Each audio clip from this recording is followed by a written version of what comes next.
Muy bien, esta semana, hago un punto y seguido, esta semana leímos el libro de Ruth, todo el libro en una semana. En 4 capítulos nos pintó un panorama muy interesante sobre la soberanía de Dios, la gloria de Dios. Eran tiempos excepcionales también en los tiempos de Ruth. Vimos que pasó durante el periodo de los jueces y sabemos que durante los jueces cada quien hacía lo que bien le parecía. Eran pocos los que seguían la verdad de Dios poniéndola encima de la verdad propia. Por eso creo que Noemí era una persona así, excepcional.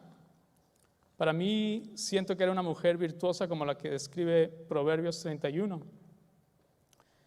Probablemente para ese momento Noemí tenía grandes planes para su familia. Estaba casada con 2 hijos. Incluso podemos decir que era una mujer placentera, muy dulce. Su propio nombre significa eso. Era una persona con la que tú querías pasar tiempo. Pero después comienza, y si pueden abrir sus Biblias en el capítulo 1 de Ruth, 5 versículos para olvidar. En 5 versículos resume 10 años de la vida de Ruth que muy probablemente quiso olvidar. Primero, en el versículo 1 habla sobre que hubo hambre en la tierra. Aquella tierra que debía haber fluido leche y miel, hubo hambre. Belén, que significa casa de pan, no había pan. Eso obligó entonces a que Elimelec decidiera con su familia salir e ir a una tierra de paganos, a la nación de Moab. Y cuando llegan, el marido, Elimelec, fallece. Entonces Noemí queda viuda casi inmediatamente después y sus hijos quedan huérfanos de padre. Casi después o casi inmediatamente después, los hijos deciden casarse y ligar sus vidas a mujeres paganas, a mujeres moabitas.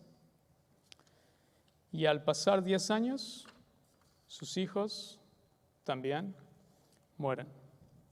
Tal vez ese es el punto más bajo en la vida de Noemí y la noche más oscura de su vida. Para este momento probablemente había perdido toda esperanza sobre el futuro y lo único que quería dedicarse era sobrevivir. Y los versículos 6 al 18 nos hablan de ese camino de vuelta a Belén. Probablemente Noemí dijo, en lugar de morir aquí y morir en casa de mis padres, prefiero ir a morir allá. Entonces decidió tomar el viaje de vuelta. Estaba tan convencida de falta de futuro, Noemí, que quiso convencer a sus nueras de quedarse en casa de sus padres. Y Orfa le hizo caso, aunque la primera parte de su viaje sí la acompañó. Cuando le insistió, Orfa dijo, ok, yo sí me regreso. Pero el caso de Ruth fue distinto. Ruth dijo, si tengo la decisión de ir de vuelta a casa de mis padres, vivir el estilo de vida que tenía antes, o vivir como tú vives, Noemí, dijo, prefiero vivir como tú y prefiero tener tu mismo Dios. Explícitamente en los versículos 16 y 17 le dice, no me ruegues que te deje y me aparte de ti, porque a donde quiera que tú fueres, iré yo, y donde quiera que vivieres, viviré. Tu pueblo será mi pueblo, y tu Dios, mi Dios. Donde tú murieres, moriré yo, y allí seré sepultada. Así me haga Jehová, y aún me añada que solo la muerte hará separación entre nosotras dos. Qué palabras tan hermosas, ¿no? Y entonces Noemí, aquella que había estado sola, recibe compañía en su viaje de vuelta. Cuando llega a las puertas de Belén, los habitantes de Belén, como ella era reconocida cuando se había ido, la observan y dicen, ¿es esta Noemí? ¿Es la misma? Probablemente su semblante era completamente distinto. ¿Ella qué hace? Le dice, no, soy la misma, no. Confiesa lo mismo que ellos están diciendo y en el versículo 20 y 21 escuchamos su expresión, que dice, no me llamen Noemí, sino llámenme Mara, que significa amargura. Porque en grande amargura me ha puesto el Todopoderoso. Yo me fui llena, pero Jehová me ha vuelto con las manos vacías. ¿Por qué me llamarán Noemí? Ya que Jehová ha dado testimonio contra mí y el Todopoderoso me ha afligido. Son palabras fuertes, ¿no?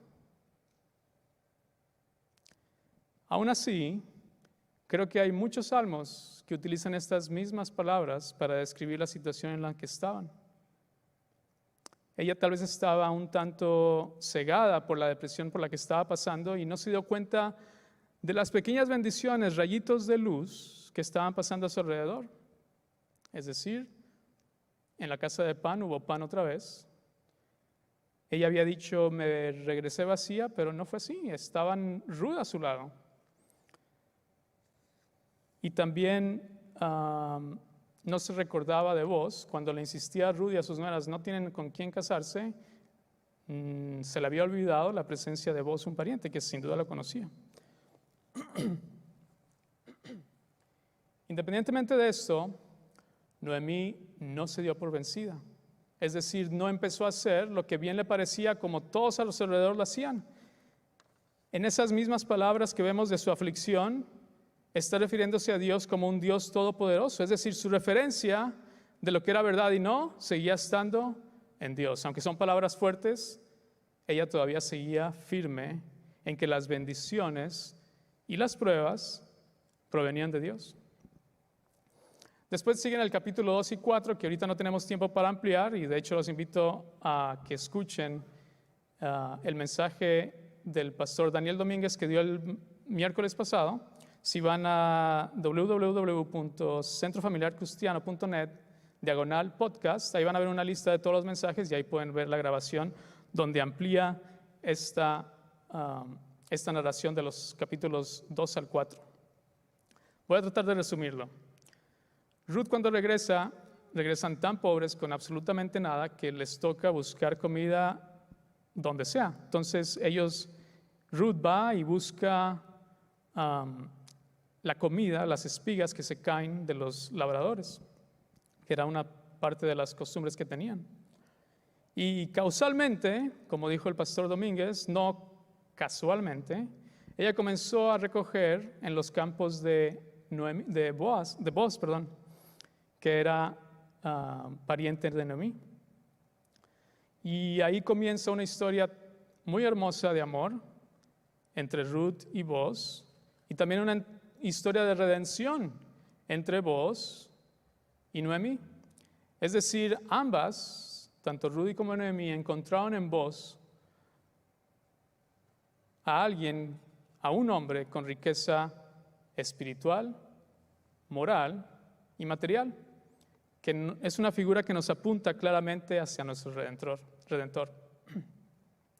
Y llegamos al cuadro final de Ruth, que es un cuadro muy tierno, porque está Noemí, aquella que había quedado completamente sola, al parecer desamparada, se encuentra con su nieto en su regazo, el fruto de Noemí, el hijo de Noemí y de Boaz.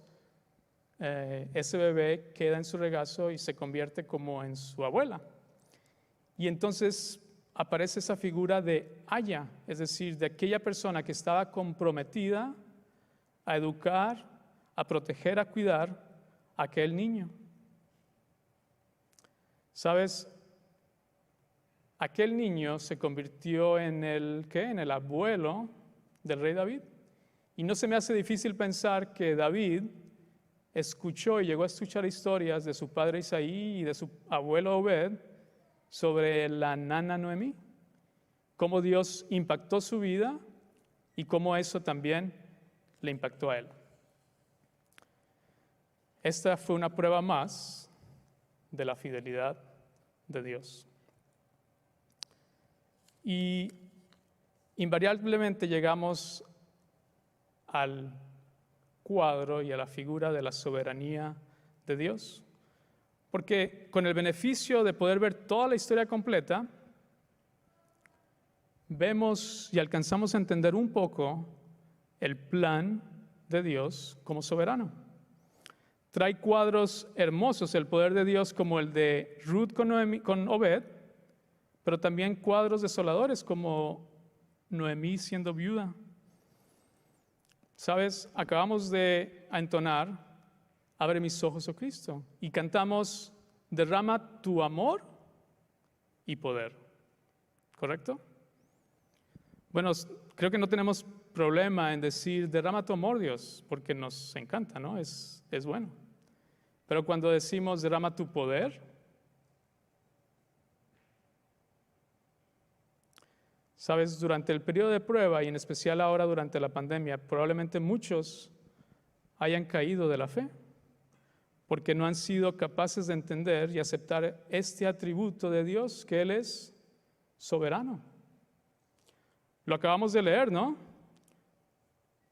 En Salmos 29 dice, se los voy a leer todo: tributad a Jehová, oh hijos de los poderosos, dad a Jehová la gloria y el poder, dad a Jehová la gloria debida a su nombre, adorad a Jehová en la hermosura de la santidad. Voz de Jehová sobre las aguas, truena el Dios de gloria, Jehová sobre las muchas aguas. Voz de Jehová con potencia, voz de Jehová con gloria, voz de Jehová que quebranta los cedros. Quebrantó Jehová los cedros del Líbano, los hizo saltar como becerros, al Líbano y al Sirión como hijos de búfalos. Voz de Jehová que derrama llamas de fuego, voz de Jehová que hace temblar el desierto, hace temblar Jehová el desierto de Cades. Voz de Jehová que desgaja las encinas y desnuda los bosques. En su templo todo proclama su gloria. Jehová preside en el diluvio. O en otras palabras, Jehová preside en la pandemia y se sienta Jehová como rey para siempre. Les pregunto, hermanos, ¿queremos escuchar la voz de Jehová? ¿Queremos escuchar la voz de Dios? Bueno, si no estamos dispuestos a escuchar y conocer a un Dios soberano, les pido que no leamos la Biblia sin antes pedirle que abra nuestros ojos para poder observar sus maravillas, como dice el Salmo 119, 18. Y estas dos historias, ¿qué tienen que ver contigo y conmigo? Tanto el relato del himno nacional y la historia de Noemí. Bueno, hace menos de medio año, todos nosotros cerramos el capítulo del 2019 y comenzamos este nuevo capítulo sin saber lo que nos esperaba. Llegamos al pasaje de febrero y marzo y aquellos planes que habíamos escrito, aquellas metas que teníamos, comenzaron a resquebrajarse. Me atrevo a decir que la mayoría de nosotros hemos visto un panorama sombrío y de prueba tras prueba tras prueba, tal vez como aquel fuerte McHenry de bomba tras bomba tras bomba, o esos 10 años en la vida de Noemí de prueba tras prueba tras prueba tras prueba. Y hoy que estamos casi en el parteaguas de este año, hablando de forma de calendario, o si lo ves en algún momento en el futuro, te quería preguntar, ¿cómo te encuentras hoy? ¿Cómo estás hoy? Y en sus pantallas va a aparecer 4 palabras, 4 condiciones que me pregunto si tal vez te acomodan o te acomodas. Dice angustiado, desesperado, desamparado o te sientes destruido. ¿Sabes? La pandemia ha traído tantas cosas, tantas aflicciones, pero la vida no ha parado, ¿no? Todavía hay enfermedad y eso es aparte de la pandemia. Creo que muchos podrían estar en estas condiciones. Y Pablo escribió sobre esto en 2 de Corintios. Esas son palabras de Pablo, no son mías. En 2 de Corintios, capítulo 4, del 8 al 9, él comparte esto y quiero que veamos la siguiente diapositiva donde él dice, ¿sabes qué? Sí, hay pruebas y yo me he sentido atribulado, mas no angustiado. En apuros, mas no desesperado. Perseguido, mas no desamparado. Derribado, pero no destruido. Ahora, ¿qué diferencias ves entre estas dos columnas? Creo que podríamos generalizar y decir que las primeras son externalidades, son cosas que pasan a nuestro alrededor, de lo que tenemos muy poco control. No las podemos evitar. Por ejemplo, atribulado. Hay cosas que pasan a nuestro alrededor y en este preciso momento están pasando a nuestro alrededor de las que no tenemos control. Y sí, esas noticias nos pueden llegar a nuestros teléfonos, a nuestros oídos, a nuestros ojos y nos atribulan. No lo podemos evitar. Pero entonces, si lo internalizamos, si nuestra mente empieza a trabajar en eso, estamos y llegamos a un punto de angustia. O tal vez has perdido trabajo y te sientes en apuro y estás en apuro. Pero cuando comienza tu mente a apoderarse de ti y empiezas a pintarte los panoramas más sombríos, comienza la desesperación. Entonces, ¿qué hacemos? ¿Cómo podemos evitar de pasar de esa primera columna hacia la otra? Pablo no lo dice, pero quisiera tratar de ejemplificarlo de una forma visual. En la siguiente imagen, les quiero preguntar, ¿qué es lo que ven ahí? Probablemente me dicen nada. ¿No hay ningún problema con la transmisión o con el PowerPoint? ¿Qué ven ahí? Nada, ¿va? Bueno, ¿qué me dirían si les digo que esa imagen que está completamente oscura realmente está completamente llena de luz? ¿Me creerían? No, ¿verdad? Bueno, les quiero insistir. Esa imagen que ven ahí está llena de luz. Y creo que la siguiente diapositiva lo va a mostrar. Muy bien, ¿qué ven ahí?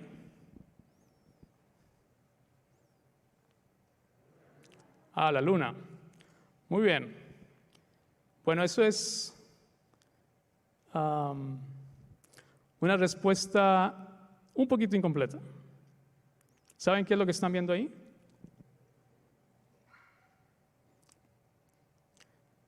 Sabemos que la luna en sí no tiene luz propia, ¿verdad? Eso lo aprendimos en la escuela. Bueno, una respuesta más correcta sería, veo los rayos del sol reflejados en la luna. O en otras palabras, veo el resplandor de la gloria del sol reflejado en la faz de la luna. Ahora, en esa imagen, si la luna pudiéramos moverla un poquito a la izquierda, o un poquito abajo, o un poquito a la derecha, ¿seguiría reflejando la luz del sol? ¿Sí? Lo que quiere decir que ustedes han entendido ahora que esa imagen que les había mostrado antes era la imagen del firmamento, completamente oscura a nuestros ojos, pero la verdad, la luz solar estaba ahí. Fue hasta que la luna se atravesó que entonces pudimos ver el reflejo del sol. Pero el sol estaba ahí, su resplandor estaba allí en medio de esa oscuridad. Fue hasta que la luna toma el reflejo del sol y nos lo hace ver. Pablo lo vio de esa forma y en el versículo 6 de 2 Corintios 4 dice lo siguiente: porque Dios, que mandó que de las tinieblas resplandeciese la luz, es decir, en Génesis 1:3, que Dios dijo, sea la luz, cuando había completas tinieblas, ese poderoso Dios, ese soberano Dios, es el que resplandeció en nuestros corazones para iluminación del conocimiento de la gloria de Dios en la faz de Jesucristo. Es decir, nos alumbró el corazón y nos hace entender y experimentar la gloria de Dios a través de Jesucristo. Y esta luz es el Evangelio de Cristo, que nos ha permitido acercarnos al Santo, Santo, Santo, como lo hemos cantado.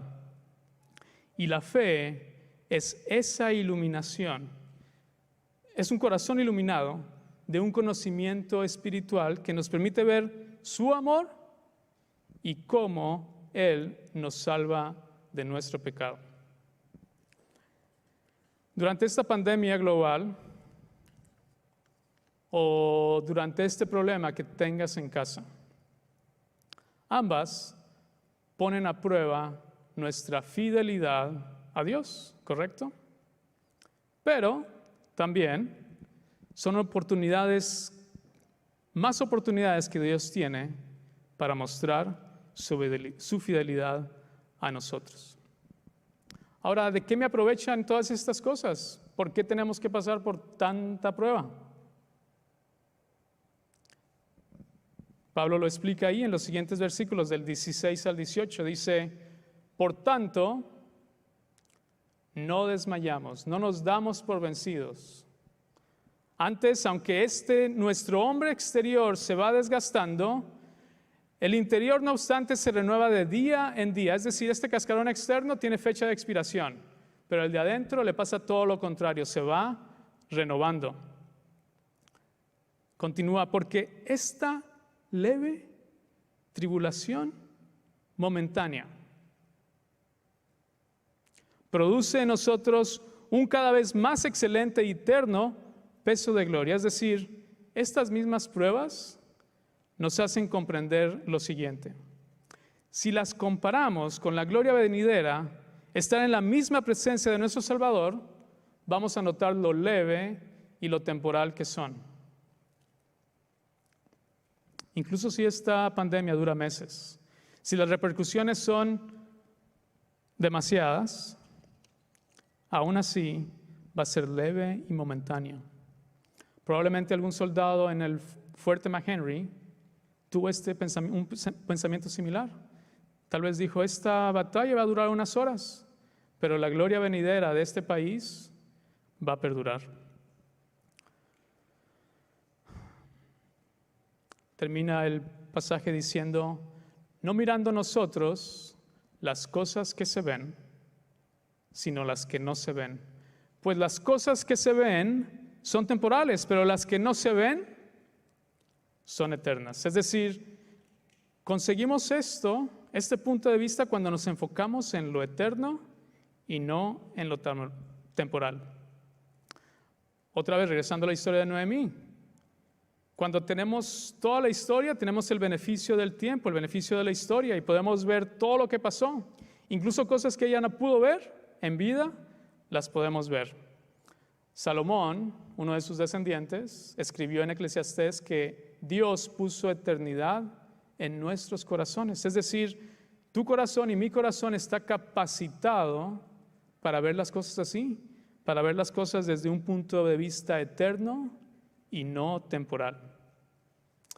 Y para terminar, quisiera pedirles al grupo de alabanza si pudieran regresar acá arriba para cantar de nuevo el canto de Abre mis ojos, oh Cristo. Porque quisiera que termináramos como una oración, pidiéndole al Señor que abra nuestros ojos.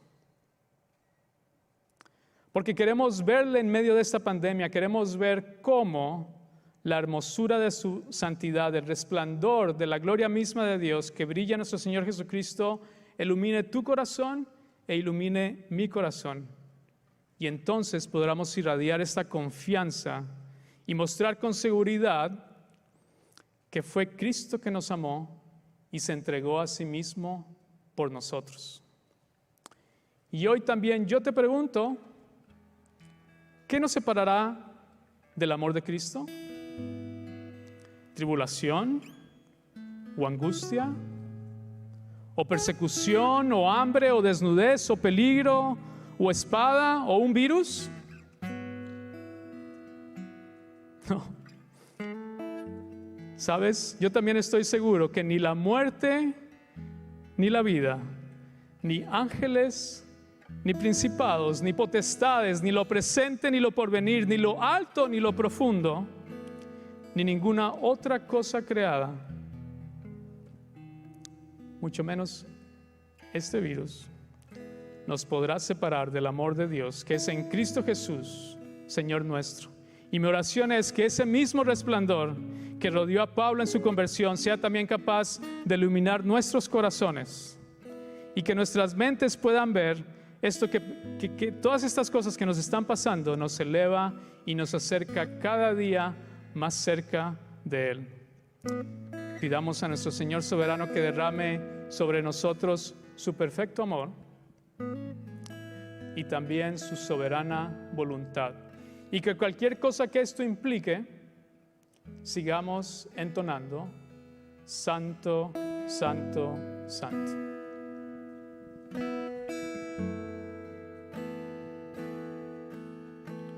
Santo, santo, santo.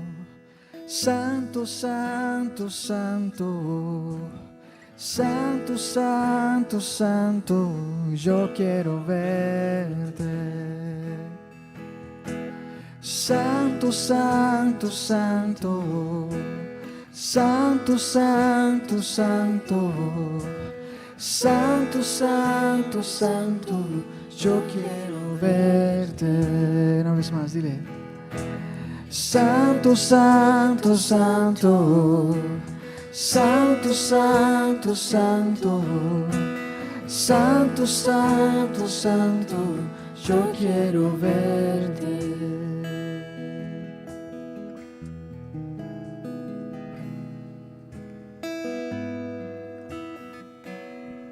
Tal vez tú que estás aquí por primera vez o has sido invitado, o tal vez desde tu casa siguiendo esta transmisión hoy o en el futuro, tal vez tú no has creído aún en este Dios todopoderoso del que hemos aprendido hoy.